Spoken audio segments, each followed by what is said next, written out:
Se for pensar, boa parte das empresas do Brasil, de médio porte, não empresas gigantescas, estão estruturadas, multinacionais, mas vamos pegar empresas de médio porte. Empresas de médio porte, no geral, não tem IPT, não tem USLP, não tem NPS. Ok? A realidade é dura. A realidade. Que é de quem está se planejando boa parte, tá? É bom, né? Aterrissar, né? Vamos aterrissar. Isso. A gente não tem.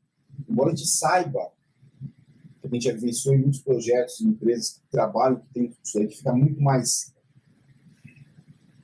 alinhado o fluxo de informação, em boa parte dos locais isso não existe.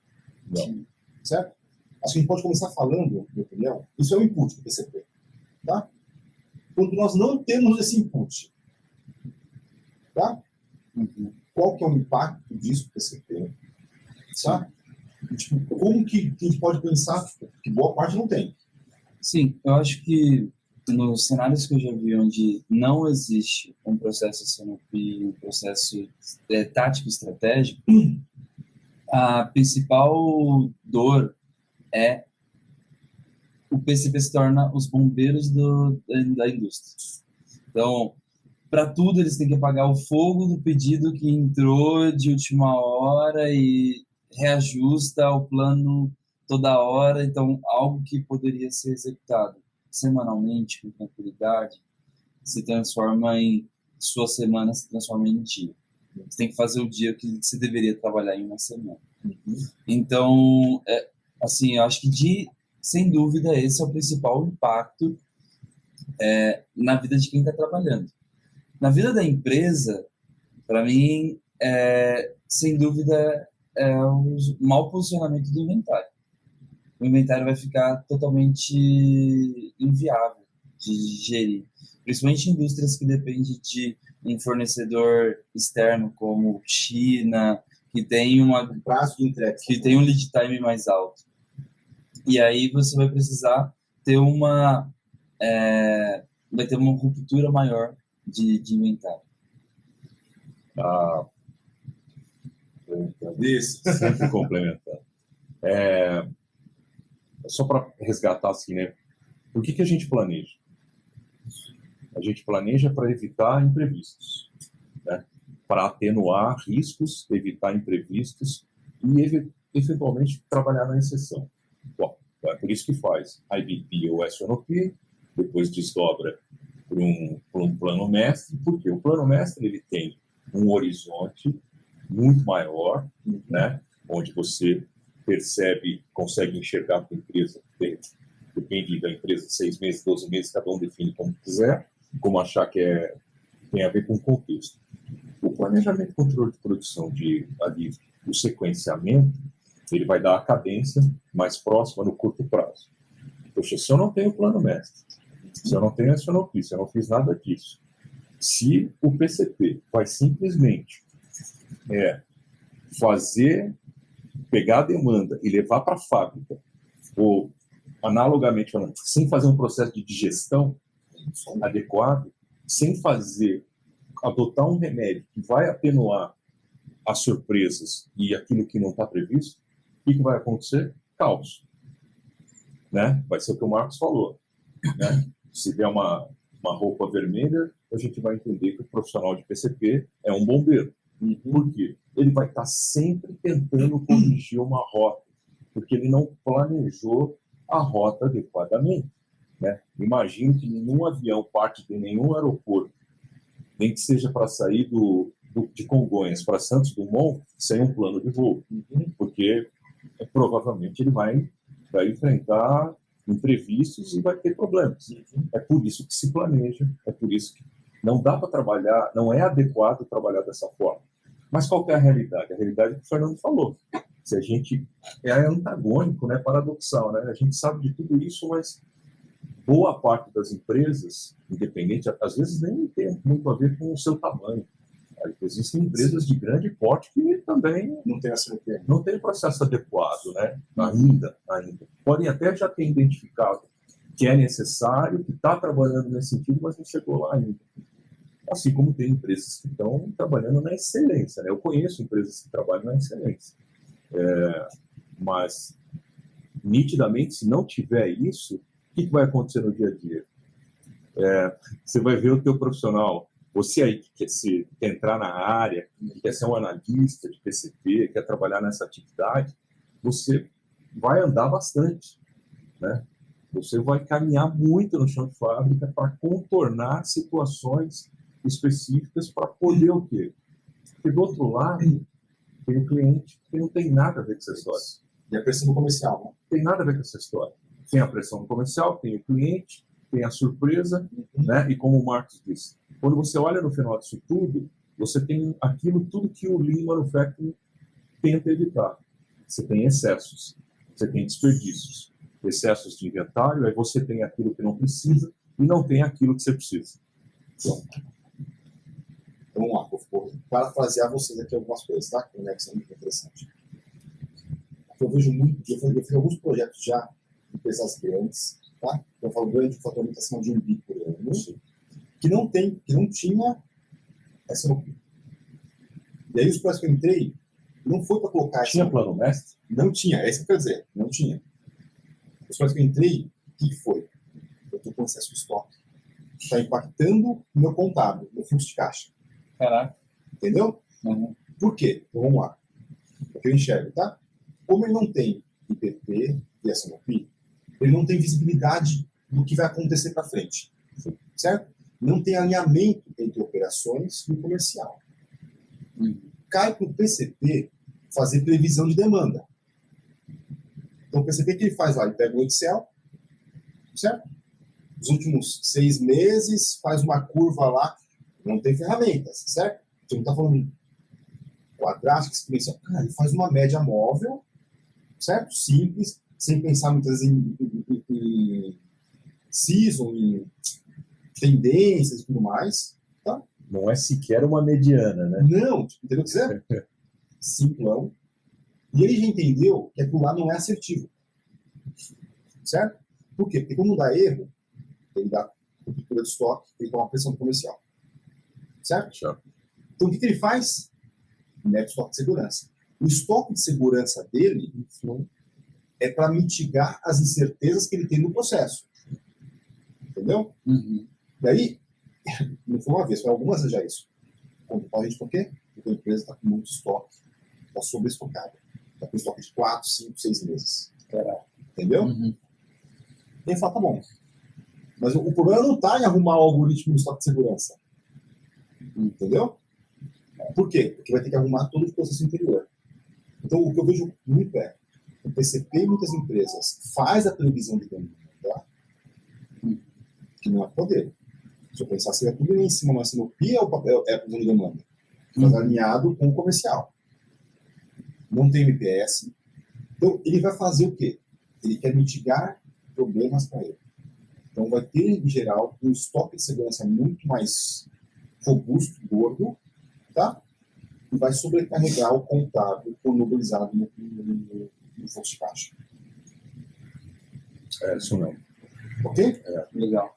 Acho que a gente conseguiu resumir bem o que significa a ausência, né, de algumas ferramentas simples, né? O seu plano mestre. E aí, minha cabeça não estou nem falando de ferramenta tecnológica, tá? Não, falando de processos. Processos. O plano mestre e mesmo o SNOP não tem complexidades, não são complexos. Você concorda? Não tem complexidade. Acho que tem muito mais de organização, disciplina, né? Eu acho que se tivesse uma ferramenta tecnológica, um saco, uma outra, tá? A TOTS também tem uma ferramenta muito legal para isso. Facilita porque tem muitos algoritmos matemáticos, previsão de demanda, assim, facilita muito. Mas, se não for tudo, a gente não tem orçamento para isso. Tem que ser mesmo, né? Um Excel com processos, tá? Sim. Um modelinho de governança ali entre o comercial e operações, entendeu? Entendendo quais são as principais indicadores ali de operação, os principais drivers de operação, já tem um ganho gigantesco do que o anterior. O problema de quando vamos para o Excel, eu já cheguei em empresa para implementar a SAP, em que o Excel do cara era tão bem estruturado, as bases de dados estavam tão bem estruturadas, as fórmulas estavam tão bem claras, a gente praticamente pegou o Excel dele e colocou no sistema. Uhum. E funcionou super bem. Mas tem lugares em que o Excel se tornou como um câncer, cara. Que você não é tanta planilha, é tanto complexo que você já não sabe mais qual que é a causa raiz daquilo. Todo mundo tem medo de tocar. É algo que se tornou até uma superstição dentro da empresa. Entra e sai funcionário e ninguém tem coragem de tocar De mexer nisso. no Excel. Cara, tá rodando, deixa rodando. E é normal que isso aconteça, é normal do ponto de vista humano, porque isso criou o quê? Cria uma zona de conforto. Puxa, cara, vou ter que mexer nisso tudo, tem certeza? Vou ter que ir para um sistema diferente, vou ter que fazer isso, fazer aquilo, né? E quando você fala o negócio do Excel, né, até remete uma piadinha infame, né, que é a história do SAP, quando o cara às vezes tem um SAP tão bem estruturado, que é o sistema avançado de planilhas dele, né? Isso. É bem, né? Então, acontece muito, para você tirar o cara dessa zona de conforto, a empresa dessa zona de conforto, né, para migrar para um sistema aparentemente mais complexo, né, que na verdade não é, todo mundo reluta. E aconteceu comigo essa semana. Uma grande empresa, referência no mercado. Vamos testar o sistema. O sistema SAP, como que a gente configurou, versus a planilha do... Começamos a comparar. Falei assim, caraca, tá dando uma variação muito grande, cara. Tá dando uma variação muito grande. Falei assim, não é possível. Olhei o sistema assim, médio o sistema faz bem, né? Era só uma fórmula de média. Tava tranquilo. Comecei a olhar e falei assim, cara, o sistema tá bom. Eu já dei 2, 3 validadas, tá tranquilo. Quando olhou a planilha do cara, planilha que assim, ninguém tem medo, todo mundo tem medo de mexer. Sim. Referência errada, fórmula errada. Eu falei assim, cara, mas você tá usando isso, você não validou? A fórmula tá bom, o número. Eu falei assim, caraca, tudo, sabe, desconecto. E aí, quando a gente volta para PCP quando é o risco do Excel, a fórmula mudou, a informação não tá, é complexo de validar tudo, e aí você começa a ter planos muito distantes do que se operacionaliza. E é por isso que a gente precisa do controle no PCP, né? Porque se o seu Excel falhou, pode ter certeza que a produção ali, a máquina, ou o que saiu, não vai mexer. É que o pessoal não consegue enxergar o seguinte, por exemplo, alguns atributos de alguns sistemas, né, seja ele SAP ou qualquer outro, né, de que os atributos, por exemplo, de você poder, por exemplo, fazer uma simulação. No Excel você não vai conseguir fazer uma simulação. Você vai ter dificuldade para fazer simulações. E isso é um problema. Simular cenários, isso é muito difícil. E, eventualmente, quando você vai, de novo, né, o Excel é maravilhoso, ajuda a gente a tanta coisa, mas existem coisas mais avançadas, existem coisas melhores, e a resultante, o entregável, é infinitamente melhor depois que você entra em regime de trabalho com disciplina, né? É assim, processo de execução, né, cara? Se você tem um rito, se você cria rito para fazer a sua atividade, e o PCP é bem isso, né? Assim como várias atividades da área de supply chain, se você cria ritos de execução do processo, você vai começar a enxergar que o processo, cara, ele vai começar a trazer resultado. Mas por que a gente está falando muito de tecnologia? É importante dizer, né? O PCP, ele lida com muitos dados. A estrutura de dados é gigante e a complexidade dos cálculos que precisam ser feitos também são altos. Então não adianta fugir, vai precisar de um sistema, mesmo que seja Excel. Excel é um sistema, né? E é onde mora o principal problema de PCP. Por quê? Se a estrutura sistêmica que está fazendo esses cálculos não estiver alinhada, se os inputs de dados e a estrutura de dados que a gente imputar não estiver alinhados, cheat in, cheat out, né? Dados ruins, dados de saída ruim. Não tem segredo. Aí só pegando um gancho das planilhas para falar, tá? Então, boa parte das empresas não tem sistemas robustos para PCP. Uhum. Entendeu? Eu tenho clientes meus hoje que não tem sistema PCP. Entendeu? Uhum. Clientes grandes não tem sistema PCP. Roda tudo em Excel e Access. É. Tá? Eu acho que é um grande maturidade do processo. Entendeu? Algumas empresas não tem nada. Não tem NPS. Vai ter NPS conexão. Sim. Você vai ganhar maturidade e vai começar a sentir as dores de necessidade de ter algo melhor. Entendeu? Até para começar a ter um processo de NPS ou de SNOP em Excel minimamente robusto. Ou minimamente existente de processo. Uhum. Tá? Você vai começar a sentir dores. Quais são as dores? Eu preciso de uma curiosidade melhor de estoque. Eu preciso de uma curiosidade melhor de carga máquina. Eu preciso de outras informações distintas ali. Acho que eu ia falar, né, assim, não em defesa do PCP, né, mas, veja, como acho que o Marcos falou, né, o PCP lida com vários dados. Sim. Agora, tem uma base e a fundação dessa casa, se ela não existir, vai ser difícil, né? Estrutura de produto, roteiro de processo, centros de trabalho definidos, quais são os dados de OEI, blá, blá, blá, blá, blá, blá, blá. Como o PCP vai ter dificuldade para planejar algo, se ele falar assim, bom, eu tenho 100 para você. Mas vamos entender, tipo, a realidade de boa parte do Brasil não tem isso. Não tem isso que você falar. Isso é o básico ali. Mas é o básico, mas assim, qual é a dor hoje? Muitas pessoas, por exemplo, muitos profissionais de PCP não identificam qual é a sua maturidade. Então, por exemplo, na sua empresa você tem todos aqueles processos táticos e estratégicos, tem. Então, a sua maturidade está em um ponto mais avançado. Mas tem muitas empresas que não têm. Então, sua maturidade de processo como empresa está mais baixo. E muitas das vezes a gente chega para implementar um processo, para reestruturar um PCP, e eu queria automatizar o meu laboratório, colocar pós-produção. O cara já está querendo olhar pós-produção. Como? Se o cara não tem um mínimo de processo anterior a isso, entendeu? Então, quando a gente estava no ensino médio, as nossas dores e necessidades eram uma, quando a gente passou pela faculdade era outra, agora no mercado de trabalho pós-graduação é outra. A gente precisa entender que não adianta eu, estando no ensino médio, vou querer resolver uma dor de um profissional pós-graduado, entendeu? São dores que são muito distintas e precisa endereçar a maturidade. Verdade. E tem só um outro ponto na visão. Eu acho que o mundo ótimo é sistema, tá? Uhum. É o ideal. Sim. Só que nem todas as empresas, é muito louco isso que eu falo, é quase um contabilidade, tá? Precisam ir para o sistema. Não precisa. É um sistema robusto. Tá? Por quê? Porque, tipo, tem vezes que a dor dela, sei lá, você vai falar assim, tá com estoque de 5 meses.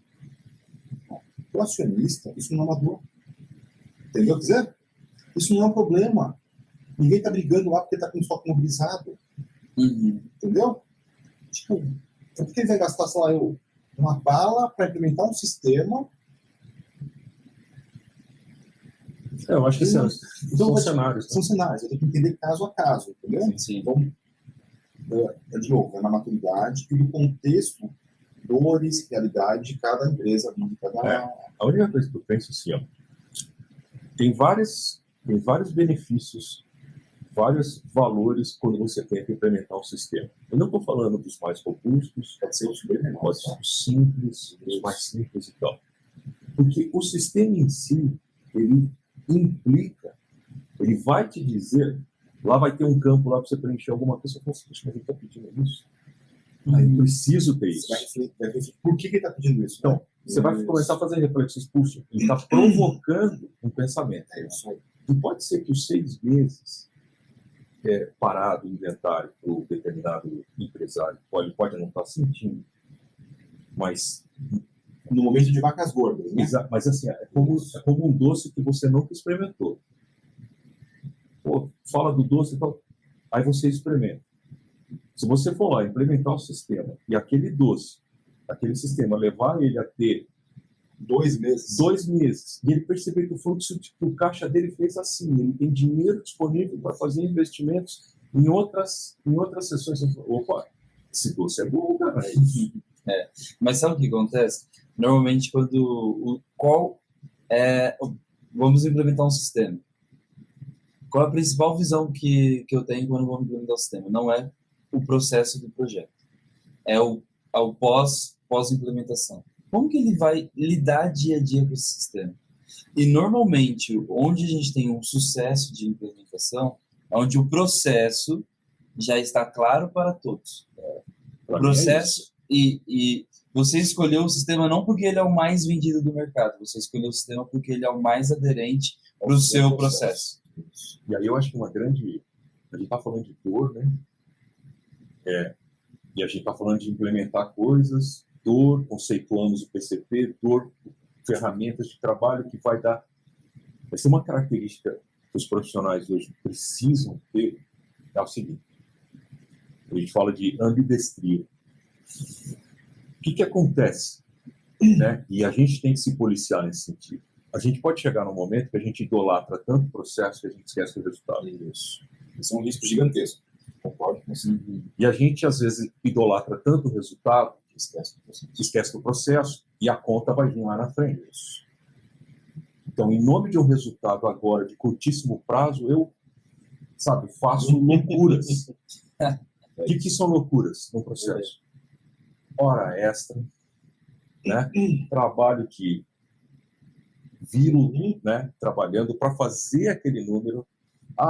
Tá faltando uma peça, sai correndo, vai comprar um material. Não respeita uma política de... Não respeita a política, e aí você vai comprar, vai pagar mais caro, e assim sucessivamente.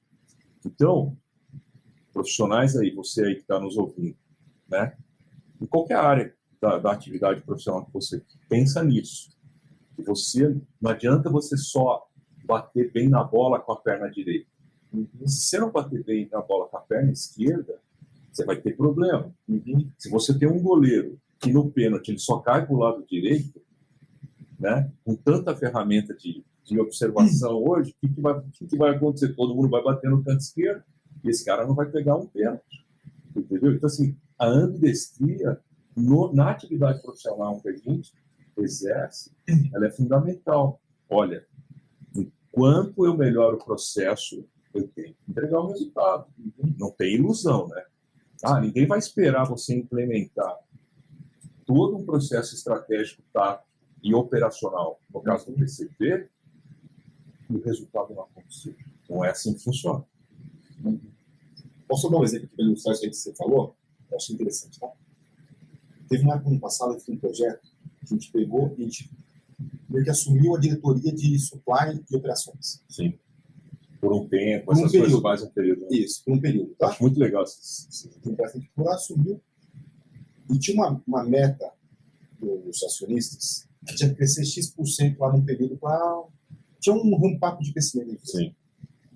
Eu comercial fiz uma campanha maluca lá, que eles iam triplicar o faturamento depois de 2 meses. Louco. Entendeu? Cara, fizeram ações lá, promoção. No mínimo, sem mais. Foi lá validar o negócio, show de bola. Daí vieram, você topa esse negócio? Cara, eu vou topar, triplicar a produção em 3 mil. Não tem como, tal. Cara, daí veio tudo na minha goela.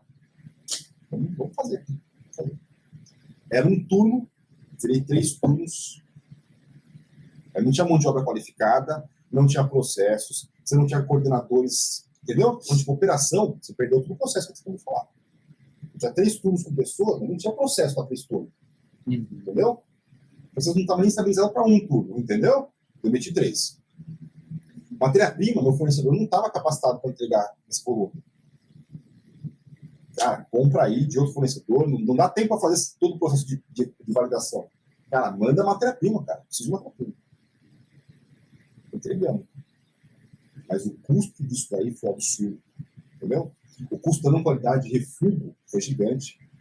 Foi prejuízo, né, entendeu? Não foi rentável a operação. O faturamento foi bom, mas o EBITDA negativo, entendeu? Isso aí é análogo. Eu não sou, né, eu não tenho conhecimento para falar disso, mas a gente escuta, a gente assiste vídeos e tal, né, do tal do CAC, né, do custo de aquisição de um cliente. Quanto custa você adquirir um cliente, né? Sei lá, tem exemplos aí que você experimenta uma plataforma, por exemplo, por X tempo de graça, né? E depois, se você gostou, você vai. Então, esse tempo que você for utilizar a plataforma tem um custo. Se esse custo for maior ou for próximo daquilo que você vai ter de margem, já tem um problema aí. E é análogo a isso que você está falando, né? Olha, eu quero fazer um crescimento aqui Gigantesco. Né? Geométrico, um APG aqui, sabe, um negócio absurdo, exponencial, melhor dizendo, né? Em X tempo, um tempo curtíssimo. Ok? Então, eu tenho um problema aqui de restrição física.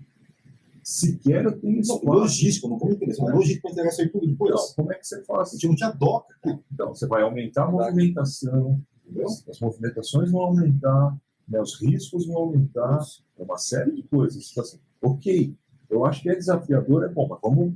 E quem vai dar justamente esse feed e essa decisão dos cenários de se vale a pena ou não seguir, por exemplo, quando o comercial vem com os planos mirabolantes, é o PCP. Isso que é interessante, né? O PCP vai dizer, consigo ou não consigo, qual o custo? De novo, né, gente? Assim, a gente acabou de passar por uma pandemia. O que aconteceu com os lead times? O que aconteceu? Por exemplo, todo mundo ficou em casa, todo mundo precisou de tecnologia, as empresas não estavam preparadas para abastecer, né? O caso clássico dos semicondutores, a gente já falou disso em algum vídeo aqui, acabou, faltou, né? A empresa que tinha lead time de 60 dias virou 360 dias. Então, pegando o gancho que você falou, tá? Imagina o profissional de PCP que não tem MPS, que não tem BP, não traz isso aí, tá? Ele tem que entender muito bem do PCP em si. Só que também vai ter que ter uma outra competência, que vai ser fazer ou torear, o nome que eu estudar, o comercial. O comercial vai ficar dentro, olha, mudou aqui. Como criar regras mínimas para o comercial, entendeu? E como alinhar também, a gente vai falar de PCM no próximo vídeo, mas muitas empresas não têm PCM separado do PCP. É tudo junto. Sim. Então, o PCP vai lá, brota uma demanda, porque ele não tem de demanda, tá? Manda produzir, manda e-mail para compras, para comprar aquele material, ele que define o estoque de segurança. Então, tipo, o PCP vira quase que um guardião de tudo que é operação. O PCP, eu gosto muito dessa imagem. O PCP é uma área de orquestração. Isso. Né? É uma área de orquestração. Ok. Até aí, ok. Bom, mas se ele, de novo, né, voltando lá no que o Marcos falou, se ele não tem uma série de bases de dados, vai ficar complicado. Porque, por exemplo, ele não tem demanda. Bom, não tem demanda, qual a opção dele? Ou ele cria, baseado no... Provavelmente ele vai olhar no retrovisor, e não vai olhar para frente, ele vai olhar no retrovisor, vai aplicar uma estatística básica lá e vai fazer. Ou ele vai trabalhar só com os pedidos de venda, ou seja, torna um processo de planejamento reativo, totalmente reativo. Ele não está prevendo nada, ele não está só... Esse cara tem um produto X lá que ele sequer está colocando uma proteção. Sabe? Puro, né? Atendimento puro de pedido. Tudo bem, se for bens de capital, até entendo. Tem que ser assim, não tem como fazer estoque de bens de capital. Pode ser puxado e empurrado. Exato. Né? Mas se o PCP não tem esses inputs, ele começa a desafinar. Né? Ele começa a desafinar. É como dar a baqueta de uma orquestra na minha mão, por exemplo, e no que eu fizer assim, a orquestra vai acompanhar, só que vai sair um negócio totalmente desafinado. Né? Então, assim, é muito claro isso. Parece que a gente está defendendo o PCP, mas não é isso. Para fazer a atividade de planejamento, controle de produção, ele precisa ter uma base, uma fundação mínima para fazer um trabalho razoável. Né? Razoável. E diante de situações de mudança, né, de curva de demanda, sei lá, às vezes muda de patamar mesmo. Aquilo que se vendia no patamar X, agora é X mais 20. Opa, como é que eu faço essa mudança? E tem todo um movimento gigante, no exemplo que você trouxe. Né? Como é que faz? Mas eu tenho cadeia de suprimentos para abastecer isso. Eu tenho transporte para suportar isso. Eu tenho espaço físico para suportar isso. Eu tenho competência para fazer isso. Uma coisa é fazer 10. Outra coisa é fazer 1000. A outra coisa é fazer 1000. Isso. É diferente, cara. É muito diferente. Às vezes você não tem competência para isso. Quando você faz até sob demanda, quase que o processo artesanal é uma coisa. Tenta fazer em altíssimas escalas. Bom, altíssima escala, meu amigo, mudou. Às vezes o tempo de ciclo de um produto são segundos. Né? É outro mundo, é outro planeta.